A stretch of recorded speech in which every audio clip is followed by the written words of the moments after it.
Hello, my name is Patrick Dunkle. I'm a freshman at Pearl River Community College, and I'm majoring in engineering. And today I want to talk about the effects of infrastructure on bridges in Mississippi. How many bridges have you passed over today, or in the past week? Or more importantly, how many of you, as you pass over a bridge, trust the structure of it and hope it won't collapse under you? This question concerns most Mississippians today. Most bridges in Mississippi was created during the Eisenhower presidency term, which was 60 years ago, and most of these bridges are still being used to this day. Most concrete and wooden bridges are closed down due to there being splinters and cracks in the wood and concrete from heating and flooding. In the last 5 years, the number of closed bridges are estimated to be around 7,400. Not only will this limit transportation, but this will also require a huge amount of funds for repairs. We pass over bridges almost every single day of our lives, but we never consider the notion of a potential collapse of the bridge. Or on a smaller notion, the bridges closing down will require much more traveling time than it needs to be. Although this might not seem like a big problem, most people who live near these bridges are dependent upon them, and usually their livelihoods are at stake. The problems associated with the infrastructure has affected numerous things, one of them being the economy. Most of Mississippi's economy is dependent upon the bridges, and usually most of the economy consists of manufacturing, poultry, timbering, and agriculture, which requires shipping in those lines of work. For example, a farmer could be shipping his product, which could contain soybeans or corn, to the Mississippi River. And on his way, bridges are closing down, which will add an estimate about 20 more miles to reach his destination. This will consume more gas, which will use more money and more time out of the farmer's pocket.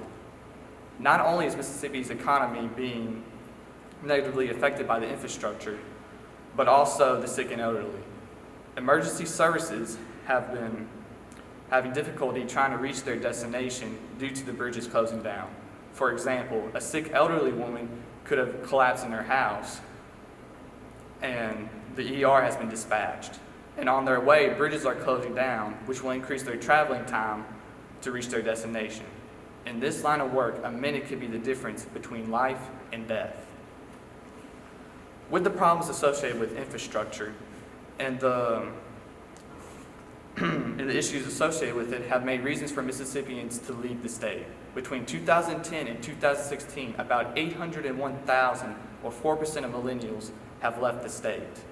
This age group ranges between 23 to 38 years of age, and this was also the largest decline in the nation. The decline was usually due to the lack of opportunity or the unsatisfaction of how the state works, or even both. Even generations before millennials are deciding to leave. For example, small business owners are deciding to leave since bridges around their business are closing down, which will decrease customer interest, so business will move where business is good. With the population decrease, the occurrence of brain drain has occurred as well. This is where people with moderate or high GPAs leave the state in order to find better living conditions or better paying jobs. In Mississippi, in the state, local, and county government, they usually lack the funds for repairs. Most towns are usually affected by poverty, are being operated on barely a line, and using most of their sign budget because bridges are being closed left to right. The Mississippi Economic Council states that Mississippi needs to raise their annual infrastructure spendings to about $375 million to fix and maintain these bridges. Now, there has been some proposed solutions to counteract these problems, and one at the local level is to raise the property tax. Now, this has been shut down due to it being the most unpopular opinion. It won't provide the sufficient funds, and there's no fairness involved. Plus, since Mississippi is one of the poorest states in the nation, many people don't own property, so they won't be able to pay the property tax at all. An example of unfairness would be an old lady who doesn't own a car will have to pay the same property tax as a person who drives 8 hours daily. Another proposed solution is updating the fuel tax. The last fuel taxation was in 1987. The tax, however, was fixed, and it couldn't correlate with the inflation, so the tax couldn't keep up with the funds of repair.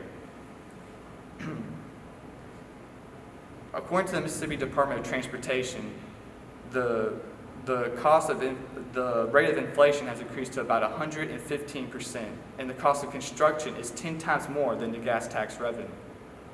Another solution, which was proposed by Tate Reeves, is the $1 billion infrastructure plan called the Bridge Act.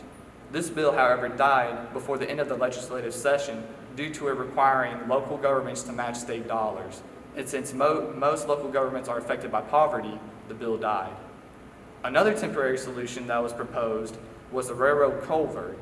This procedure took an old railroad car, cut it and folded it into a pipe, laid into the area that needed to be crossed, and covered the top of it with asphalt. The pipe was also able to hold to about 50 tons.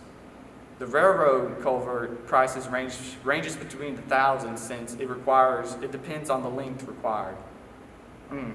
Although this is a quick solution, it requires for soldiers to go for workers to go to the next project. It leaves the asphalt unrepaired and motorists to rely on a gravel road to go around the failed infrastructure, which was replaced by the culvert. In conclusion, with all the problems created by the poor infrastructure and the solutions that were used to counteract it, there is still no long-term solution. Even with all the solutions, the time to make all the repairs will be extremely long. After all the workers are finished with one bridge, 2 bridges will be considered ineligible, and repairs will have to be made until it's due. Today, I just wanted to publicize the issue on poor infrastructure and hopefully gain your attention throughout this presentation. As you leave here today, I hope that you understand this growing problem and how is it affecting us Mississippians. My name is Patrick Dunkle, and thank you for your time.